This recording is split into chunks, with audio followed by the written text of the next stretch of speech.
I'm really happy again this week to have somebody that's very interesting, that's got a great work in photography, which is Lucia Hunziker. You're based in Basel. I have discovered your work in the press and online.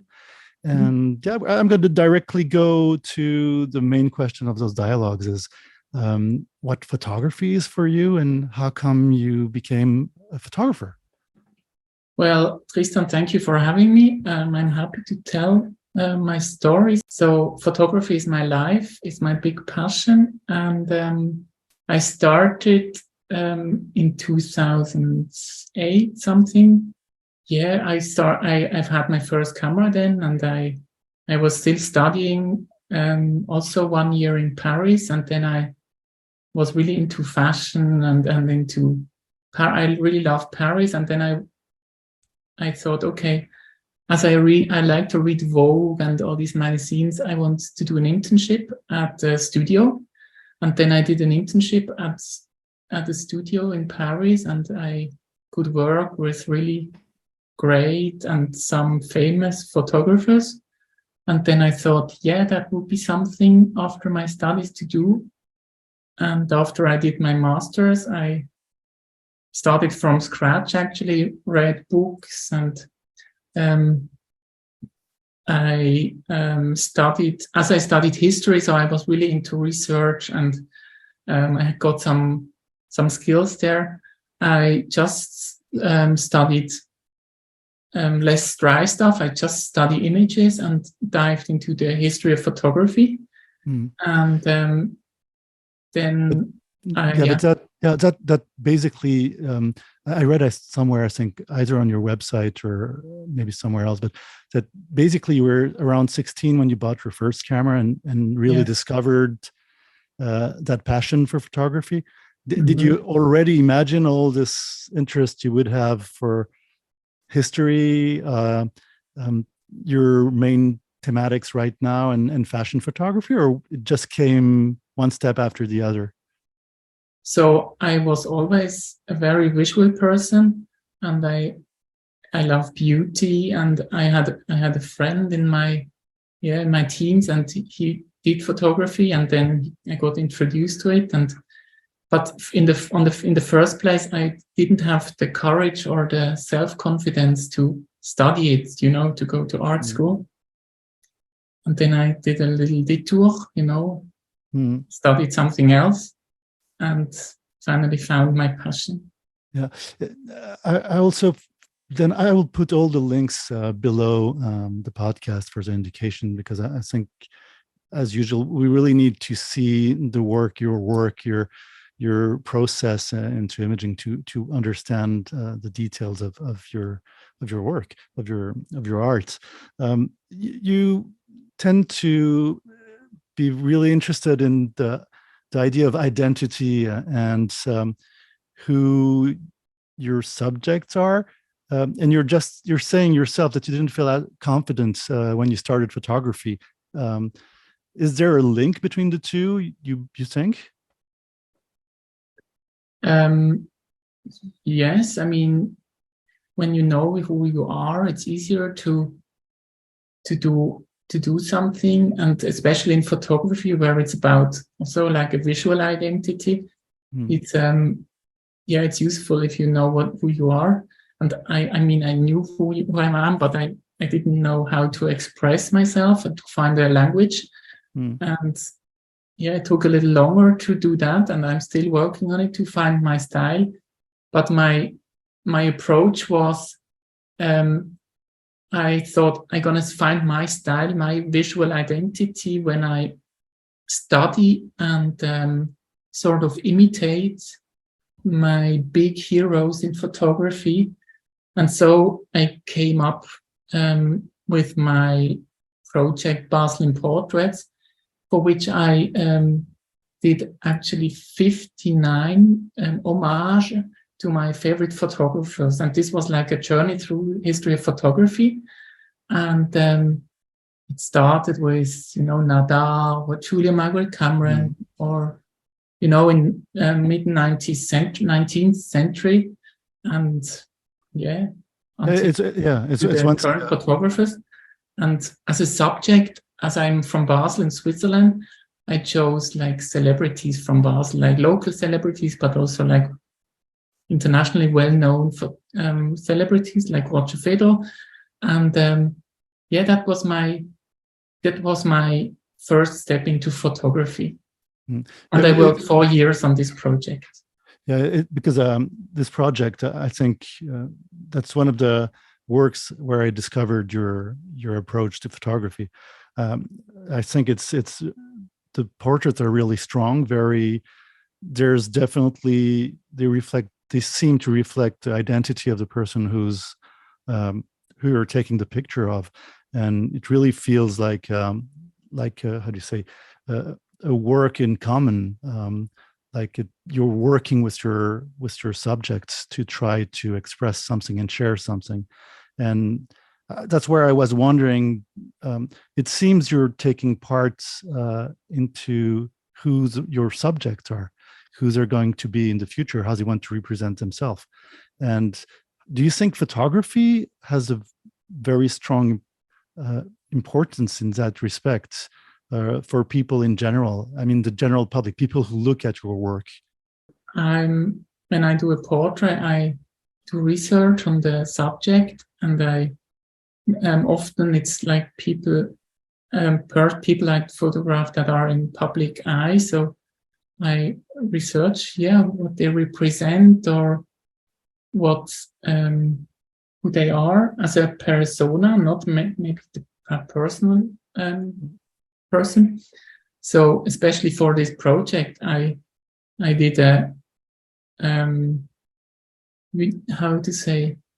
So I invited people to go a bit beyond who they are or who they are in the public eye, to go into a role play, sometimes to also expand their like persona, and that was really fun.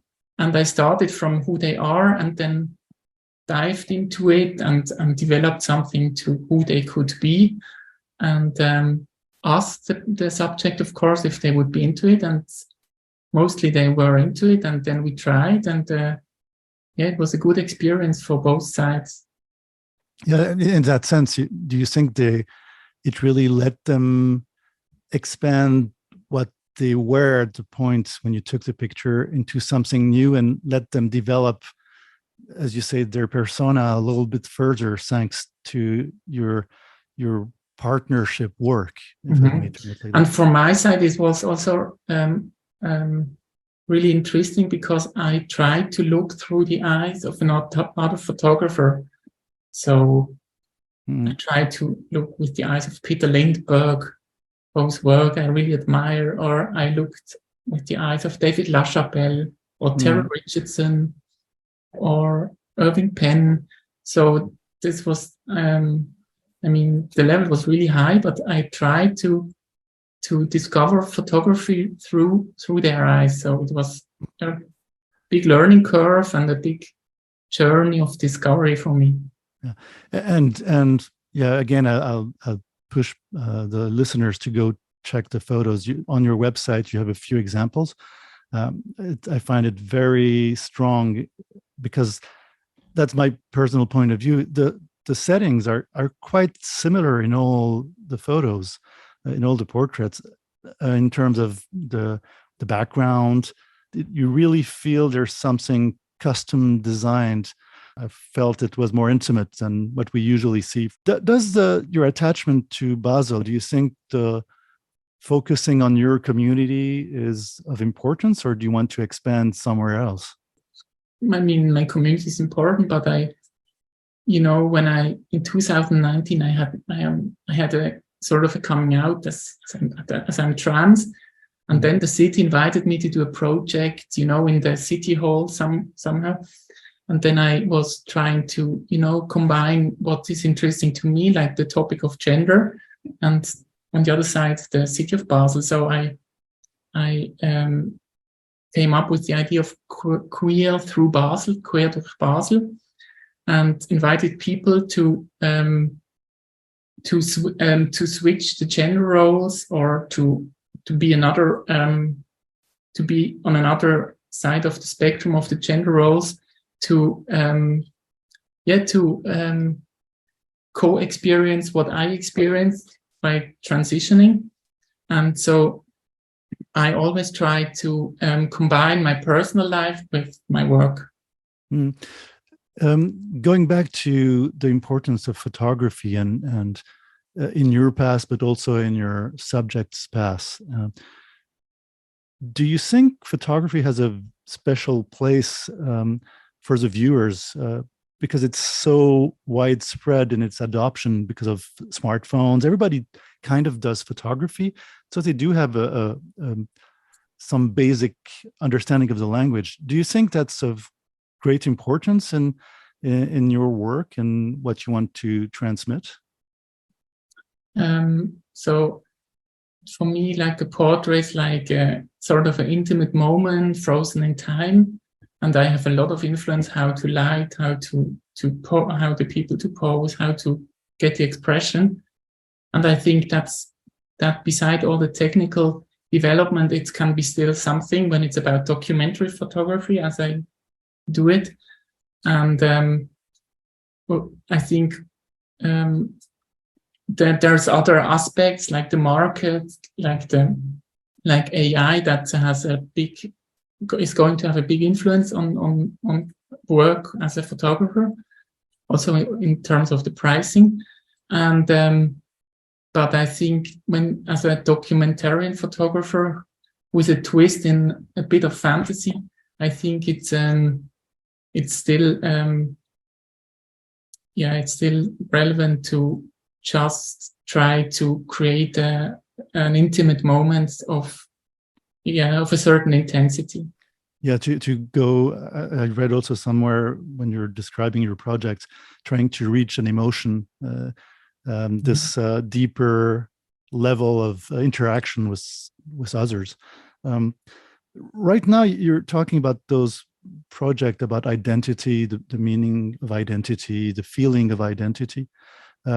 Do you think for younger generations that are interested in photography, I'm thinking about the equivalent of you when you were 16. Do you think photography is a passageway to another language which might open up their view of the future or who they're going to be in the future, or you maybe not? Yes, of course. Yeah. And photography is a really easily approachable medium to do first steps, also video, film, and especially now with mobile, it's really easy to start. I mean, you don't have to start with physical film. You can do everything digitally. You have so great tools, and it's a great way to express yourself and to create ideas.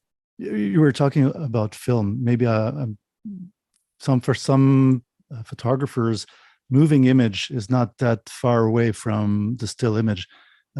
Is it? You do also some videography and some film. Mm-hmm. Actually, I don't know if you do analog film, but do you? So, yeah, I do video. I do film, like short film, and so it's more about moods. It's not like with a big narrative. But I work only digitally. So, yeah. I'm sadly arriving at around 15 minutes of this format that we have for those dialogues. Do you currently have some other project or something you've been super enthusiastic about around you that you would like to talk about? Well, I like to talk about things when they are ready to present, and I'm thinking about a lot of things about the project with photo film, but it's I think it's also about identity, but I will talk to you when it's ready to show. Yeah, we're going to have those reunions, more than one individual in the dialogue. So looking forward to talk to you again in that respect. So thank you very much for having me and asking these interesting questions.